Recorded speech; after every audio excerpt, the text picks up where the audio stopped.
को लेकर के मैं बहुत आशान्वित हूं और आपसे दुनिया के नौजवान जो पत्रकारिता में आना चाहते हैं वो आपके तेवर से बहुत कुछ सीखते हैं। आपको बधाई है, तेवर कभी मरना नहीं चाहिए। चाहे पहला आपका कौन सा लाइन सबसे ज्यादा वायरल? एक बार गणित के अध्यापक को एक विज्ञान के अध्यापिका से हुआ प्यार, दोनों ने अपने विषय को सम्मिलित कर किया प्यार का इजहार। गणित के अध्यापक ने कहा कि जब से हुआ है तुमसे प्यार मेरा गणित मेरे बस में नहीं है, हर काम हो रहा है माइनस, कोई काम प्लस में नहीं है। जवाब में विज्ञान के अध्यापिका ने कहा 3 महीने से पाकिस्तानी बेचा था वो बाहर हो गया। दूसरे राउंड में फिर हम जीत गए। तो मतलब ये हो गया कि पंकज सारस्वत जी ने कहा कि यार ये जीतते चला जा रहा है बिना स्क्रिप्ट का, बिना कोई रिहर्सल का, ये क्या हो रहा है।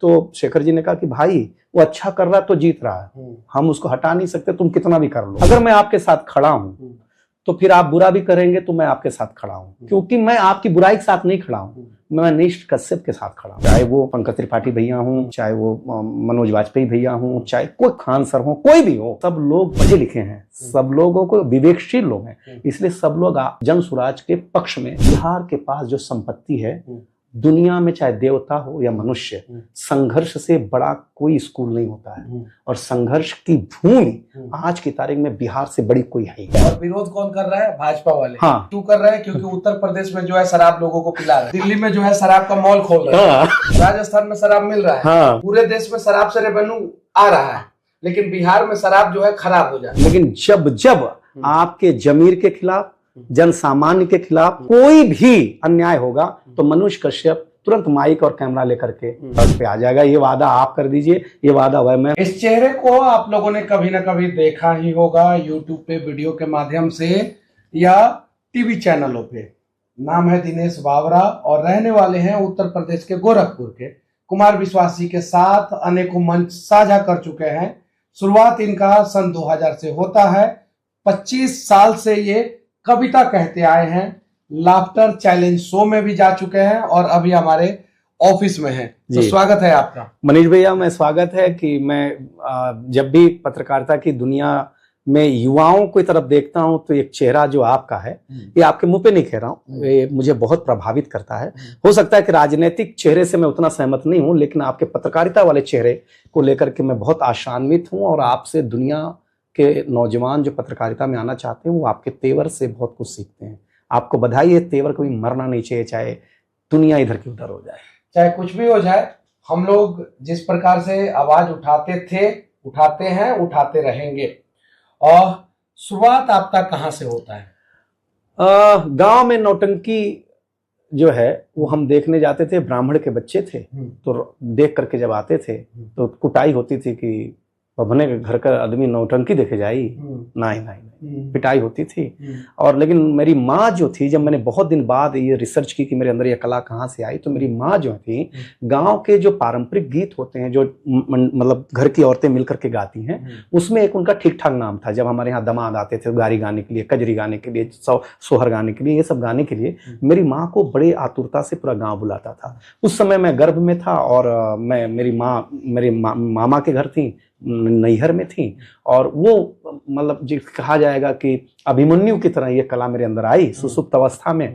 लेकिन जब मैं अपने घर पे आया तो वहां पर वो ढोलक, वो हारमोनिया की आवाज मुझे छत पर खुले आसमान की बयार, पूर्वी बयार ला के कान में डालती थी, तो हम रह नहीं पाते। तो हम हमारे दरवाजे के सामने पुआल का एक गट्ठा लगा रहता था, वो छत पे कूद करके फिर जाते थे, नौटंकी देख करके सुबह आते थे। रात को मरा हुआ चमड़ा पीटा जाता था और घर पे आने के बाद जिंदा चमड़ा चाचा के द्वारा पीटा जाता। सबसे पहला स्टेज शो या कवि सम्मेलन आपने कहाँ और कब? मुंबई किया मैंने। मुंबई में हम पहला कवि सम्मेलन, आलोक भट्टाचार्य जी एक कवि थे, बहुत अच्छे कवि थे। कॉलेज के दिनों में उन्होंने मुझे पहचाना और कॉलेज में प्रतियोगिता में मैं सुनाते रहता था। मैं चुहलबाज आदमी था, मैं हंसा देता था, मेरा उद्देश्य था कि टीचरों को हंसा देता था, तो लोगों को लगता था कि इसके अंदर बात है। तो जब भी कोई प्रतियोगिता का वो आता था निमंत्रण किसी कॉलेज से, तो मेरी हिंदी की शिक्षिका थी वीणा त्रिवेदी, वो कहते थे कि कोई और नहीं जाएगा, दिनेश जाएगा। और कक्षा 8वीं में जब हम थे, विलास वैद्य नाम के एक मराठी के शिक्षक थे, वो जो है उनकी हैंडराइटिंग इतनी सुंदर थी कि ऐसा लगता था कि टाइपिंग। हाँ मतलब कैलीग्राफी की हुई है, और वो कविता भी लिखते थे, उनसे प्रभावित हुए और उन्होंने मुझे दूसरों की कविता जैसे पठन होता है उसके लिए भेजा। तो ऐसे ऐसे यात्राएं शुरू हुई। शैल चतुर्वेदी एक कवि सम्मेलन में जज थे, उस जमाने के बहुत नामचीन कवि, और हमने पढ़ा तो बुलाए, काका जी कहीं उनका सीरियल आता था, बुलाए, अरे बोले तुम तो बहुत प्रतिभाशाली हो, आज रात को एयरपोर्ट अथॉरिटी में आओ, ये 100 रुपया पकड़ो। हाँ हम गए, 100 रुपया दिया उन्होंने और गए, अब सुक्ता कुर्ता उर्ता खरीदे गए। हाँ और वहां गए, सेठ को बुलाया, सेठ इधर आओ, ये लेगा तुम 500 रुपया दो। तो तब शैल चतुर्वेदी मतलब उस जमाने के कुमार विश्वास, कौन हिम्मत मन ना करता, 500 रुपया दिया। तो मेरे बोले पता नहीं तेरे को सुनने के बाद देता नहीं देता, इसलिए पहले दिलवा दिया। गला मेरा थोड़ा सा बैठा हुआ है। हाँ। पहला आपका कौन सा लाइन सबसे ज्यादा वायरल हुआ था? हाँ मैं कॉलेज के दिनों में हमारे यहाँ एक प्रेम प्रसंग चल गया, मैं जब कॉलेज में पढ़ता था, तो मैंने पहली, अभी भी एक सिनेमा हॉल में चल रहा है प्रेम प्रसंग, देखे होंगे? वो देखे होंगे, बड़ा वायरल हो गया। अब फिल्म कहानी के चलते वायरल नहीं होती है या नहीं देखी जाती है, अब फिल्में देखी जाती हैं प्लांट वायरल करने के तरीके से, उसको उसी हिसाब से किया जाए किया जाए, मतलब इस तरीके से। जबकि आज भी देखे ना, पुराने पंचायत कोई खरीद नहीं रहा था, नहीं खरीद रहा, मानते कि नहीं मानते? आज देखिए 4-4 शो आ गया, 4-4 सीजन आ गया, क्योंकि उसके मूल में क्या है, आप अगर अपनी तासीर को भूल करके कोई काम करेंगे, चाहे वो शारीरिक तासीर हो, चाहे व्यावसायिक तासीर हो, चाहे आपकी राजनीतिक तासीर हो, अगर उस तासीर के खिलाफ जा करके आपने अपना कदम रखा तो आपके साथ अहित होना ही होना है। तासीर को मत भूलिए, तासीर भाई हमारी तासीर है, ठीक है, हमने अगल बगल अगर खा ली, तासीर केंद्र में क्या है आपके, उसको आपको नहीं भूलना चाहिए। कौन सा लाइन था वो? एक बार गणित के अध्यापक को एक विज्ञान के अध्यापिका से हुआ प्यार, दोनों ने अपने विषय को सम्मिलित कर किया प्यार का इजहार। गणित के अध्यापक ने कहा कि जब से हुआ है तुमसे प्यार, मेरा गणित मेरे बस में नहीं है, हर काम हो रहा है माइनस, कोई काम प्लस में नहीं है। जवाब में विज्ञान के अध्यापिका ने कहा कि तेरे प्यार का जादू कुछ यूं छा रहा है, न कार्बन डाइऑक्साइड बाहर जा रहा, न ऑक्सीजन अंदर आ रहा। ये लाइन जो है पहला आपका वायरल हुआ। कुमार विश्वास जी के साथ पहला शो कब का था? 2006 या 7 में, नहीं उससे भी पहले था, मुझे लगता 2004 में हमने उनके साथ पहला कवि सम्मेलन मुंबई में किया। और मैं सौभाग्यशाली हूं कि देश में जो जितना प्रेम वो मुझे करते हैं, हर लेवल पर, हर स्तर पर, शायद ही कोई करता होगा मुझे। और स्टेज पे भी स्टेज पर वो मेरे, हाँ वो मेरी मेहनत से। अच्छा मैं कभी कभी ऐसा ब्लंडर भी बोल जाता हूँ क्योंकि मैं कोई स्क्रिप्टेड नहीं हूँ, तो लेकिन वो कहते हैं कि देख ये तेरी प्रतिभा है, और प्रतिभा में अगर कोई दोष भी आ जाए तो वो क्षम्य है। गंगा में बाढ़ आ जाए तो गंगा अपवित्र थोड़ी ना होती है गंगा का, लेकिन वो जानबूझ करके अगर स्वीकार नाला छोड़ा जा रहा है, जानबूझ करके उसके अंदर गंदगी छोड़ी जा रही है, तो उसके लिए फिर कानूनी कार्रवाई हो। लेकिन तेरे बाढ़ आ गई, गंगा थोड़ी मटमैली हो गई, तो तू कभी मेरे खिलाफ बोल। चैलेंज में कैसे 2007 में एक कंटेस्टेंट था, मैं लाफ्टर चैलेंज में जाना नहीं चाहता था क्योंकि मेरे कवि घराने का मानना था कि जैसे आज के तारीख में कॉमेडी होती है, उस जमाने में कविता की जगह जो कॉमेडी हो रही थी, तो मेरे घराने का मानना था कि नहीं जाना चाहिए, तो मैं नहीं जा रहा था। लेकिन एक लोभ आया, क्योंकि काम क्रोध मद लोभ ये मनुष्य के स्थिर विकार हैं, ये समय समय पर वो करते रहते हैं। हम मनुष्य, हमारे अंदर ये आएगा, लेकिन हम विवेक से इसे संतुलित करते हैं कि विवेक डालते हैं कि नहीं नहीं जायज नहीं है भाई, गलत हो रहा है, ठीक है ना। तो बहुत दिन तक तो उम्र कम थी, तो बहुत दिन तक प्रयासरत रहे कि नहीं जाएं, लेकिन मन में उकेलता था कि टीवी अब दिख जाएंगे तो पैसा मिलेगा, करेंगे। तो एक दिन फोन आ गया हमको, हम गए और बोले नहीं नहीं आपका नहीं होगा। दूसरे तीसरे दिन एक कंटेस्टेंट छोड़ के भाग गया, तो बोले परसों शूटिंग है, किसको बुलाएं हम?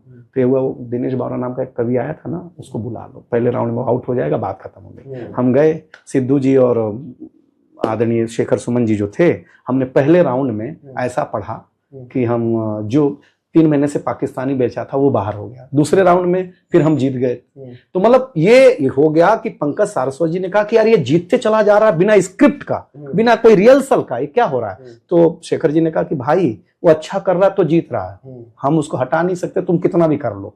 और हम तीसरे दिन आ गए सेमीफाइनलिस्ट में, और वो इतना वायरल हुआ, इतना देखा गया। हाँ लाइन उसमें बहुत सारी लाइनें थी। मैंने उसमें राजू श्रीवास्तव के लिए एक टिप्पणी की थी जो बहुत वायरल हुई थी। मैंने कहा राजू श्रीवास्तव भाई, हमारे और आप में एक अंतर है, हम गरीबों के लिए भी प्रोग्राम करते हैं, और आप जिसके लिए भी प्रोग्राम कर देते हैं वो गरीब हो जाता है।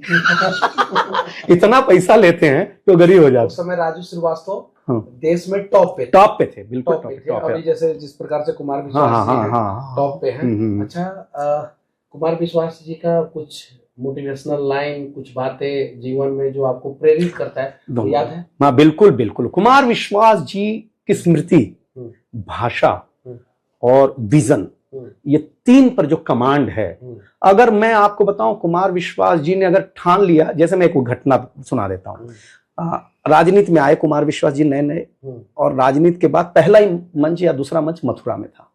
अब क्या था, उनको बीजेपी और कांग्रेस सब अलग दृष्टि से देखने लगे, कवि की दृष्टि से देखना बंद कर दिया।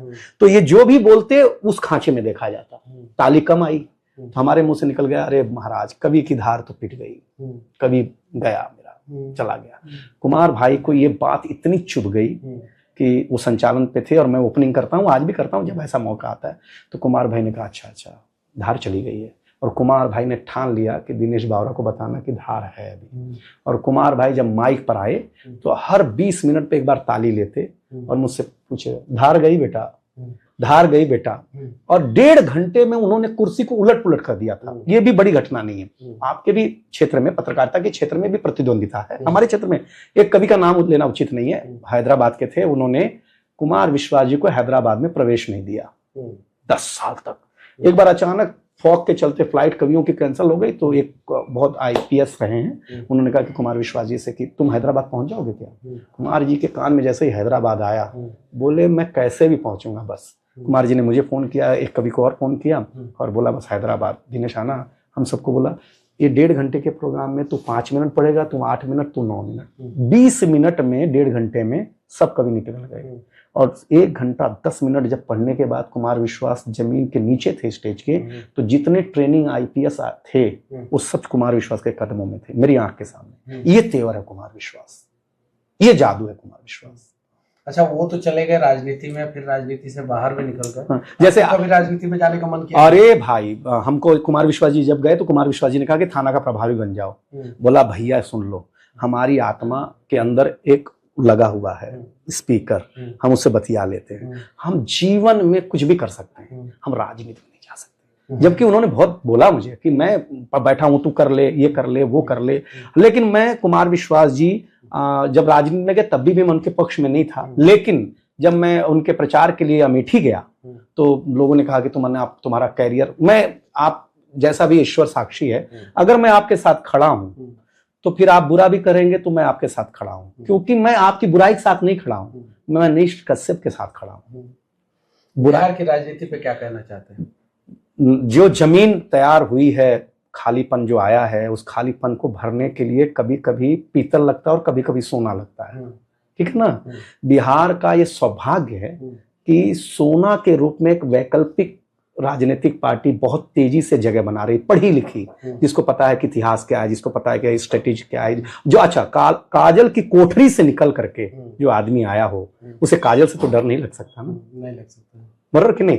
तो क्या है, और उनको साथ जो मिल रहा है, मैं कभी किसी दिन देखता हूं, निश्चित रूप से चाहे देश का कोई भी बिहार से जुड़ा हुआ शख्स हो, चाहे वो पंकज त्रिपाठी भैया हों, चाहे वो मनोज वाजपेयी भैया हों, चाहे कोई खान सर हो, कोई भी हो, सब लोग पढ़े लिखे हैं, सब लोगों को विवेकशील लोग हैं, इसलिए सब लोग जन स्वराज के पक्ष में वो दे रहे हैं, पीके के पक्ष में दे रहे हैं। जबकि हम आपको चैनल पे बोल रहे हैं, जब प्रशांत भैया ने पहला बयान दिया कि हम आते ही शराब खोल देंगे, हमारी पार्टी अगर सत्ता में आई शराब खोल देंगे, हम मंच पे थे जब ये बयान हमारे कान में आया, हमने कहा प्रशांत किशोर का ये वाला वादा झूठा नहीं साबित होगा, और उसके पीछे का कारण बताता हूं, जिसका खुद का नाम पीके हो। इसके आगे भी मैंने टिप्पणी बढ़ाई, मैंने कहा कि यहां तक भी ना, ये 100% शराब शुरू होगी, क्योंकि पार्टी का जो नाम है वो है सुराराज। सुराराज नहीं, जन सुराज है। अब हम व्यंग्यकार है ना, तो हम तो इसी तरीके से बोलेंगे। लेकिन देखिए आपका उद्देश्य क्या है, और विरोध कौन कर रहा है? भाजपा वाले। हाँ, क्यों कर रहे हैं? क्योंकि उत्तर प्रदेश में जो है शराब लोगों को पिला रहे हैं, दिल्ली में जो है शराब का मॉल खोल रहे हैं, ठीक है, राजस्थान में शराब मिल रहा है, आर्मी में शराब का सप्लाई है, MP में शराब मिल रहा है, पूरे देश में शराब से रेवेन्यू आ रहा है, लेकिन बिहार में शराब जो है खराब हो जाए। नहीं बंद होना चाहिए। कारण क्या है? पूरे देश में एक साथ बंद होना चाहिए। नहीं, बंद नहीं, अगर बंद हो तो फिर बंद रहे पूरे देश में। हाँ, पूरे देश नहीं, बंद हो, कहीं भी बंद हो। हम अगर बीजेपी की टिप्पणी है मेरी, बहुत वायरल हुई, भयानक वायरल।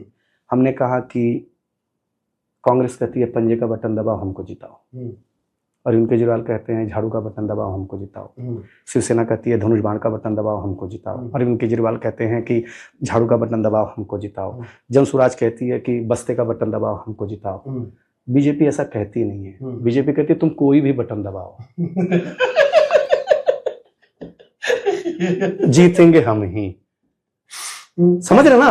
देखिए हमारा तरीका क्या है, इलेक्शन कमीशन आपको बुला लेगा, बुला ले। हमने कहा कोई भी बटन, हमारा आत्मविश्वास है, हम कहाँ कह रहे हैं। देखिए हमेशा कभी बहुत सावधानी से अपनी बात रखता है। हरि बोले हरि ही सुने, हरि गए हरि के पास, हरि कूद गए पानी में, हरि हो गए निराश। ये कभी निर्णय लेगा कि एक हरि का मतलब क्या और दूसरे हरि का मतलब क्या है। समझ रहे ना? हमको चुनाव आयोग जो बिहार में जिस तरीके की रिपोर्ट, ग्राउंड रिपोर्ट आ रही है, चुनाव आयोग इतना अच्छा काम कर रहा है कि बिना फॉर्म जमा किए ही आदमी जो है कि उसका चुनाव तैयार हो जा रहा है। बताइए, और विपक्ष विरोध कर रहा है।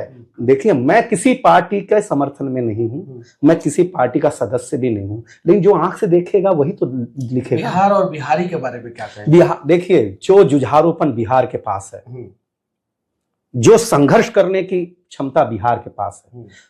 लोग कहते थे कि अंग्रेजी बोलने वाले का ये दुनिया गुलाम होती है। खान सर के एक नाम की एक शख्सियत बिहार से निकले, दुनिया को अपने शिक्षा से, अपने कन्विंसिंग पावर से दीवाना कर दिया। टिपिकल भोजपुरिया लहजे के साथ सिखाने वाला एक शिक्षक आज दुनिया में वायरल शिक्षक है। एक मनीष कश्यप नाम के पत्रकार निकले, रोड पर, रास्ते पर, पगडंडियों पर। पत्रकारिता क्या महाराज? न्यूज रूम में बैठ करके पत्रकारिता किए जाने वाली पत्रकारिता। आइए ना जमीन पर, उतरिए ना, भिड़िए ना, अपने पक्ष से भी भिड़िए, अपने विपक्ष से भी भिड़िए, तब पता है बिहार के पास जो संपत्ति है, दुनिया में चाहे देवता हो या मनुष्य, संघर्ष से बड़ा कोई स्कूल नहीं होता है। और संघर्ष की भूमि आज की तारीख में बिहार से बड़ी कोई है ही नहीं। मैं जब चंपारण की पट्टी में जाता हूँ, देखता हूँ एक पेड़ के नीचे 10 बच्चे बैठे हुए हैं, लाई दाना लिए और गट्टा लिए हुए, मूंगफली लिए हुए। एक सवाल वो बोल रहा है, उसका उत्तर वो बोल रहा है, उसका उत्तर वो बोल रहा है, उसका उत्तर वो बोल रहा है, उसका उत्तर वो बोल रहा है। भाई साहब, ये क्षमता आपके पास, ये तेवर आपका। बताइए ना, एक अच्छा पत्रकार बताइए कि जो बिहार के अलावा निकला हो उस देश से, जो जिसने नाम कमाया। तो बिहार को, लेकिन बिहार को एक अच्छे नेतृत्व की जरूरत है, जो आपके प्रतिभा को समझ करके उस मकाम, मैं अपनी प्रतिभा के साथ पहुंच जाऊं तो कोई बड़ी बात नहीं, लेकिन मेरी प्रतिभा के पीठ पर किसी मनीष कश्यप का सहारा लग जाए, किसी बड़े आदमी का सहारा लग जाए, तो वो प्रतिभा कहीं से कहीं पहुंच सकती है। लेकिन सहारा भी हम ही, पहिया भी हम ही, इंजन भी हम ही, गियर भी हम ही गिरा रहे हैं, तो बिहार पीछे न रहेगा जी। अच्छा, बिहारी पूरा देश चलाते हैं, yes. बिहार नहीं चला पाते। हाँ। क्यों? क्योंकि 2 कारण है कि बिहार की माटी को पता नहीं, यहाँ गंगा जैसी नदी बहती है, इस मिट्टी को ये बात क्यों नहीं समझ में आती है, या इस मिट्टी के लोगों को ये बात क्यों समझ में नहीं आती है कि मैं दिनेश मिश्रा लिखने की जगह मुझे दिनेश कुमार क्यों लिखना पड़ता है।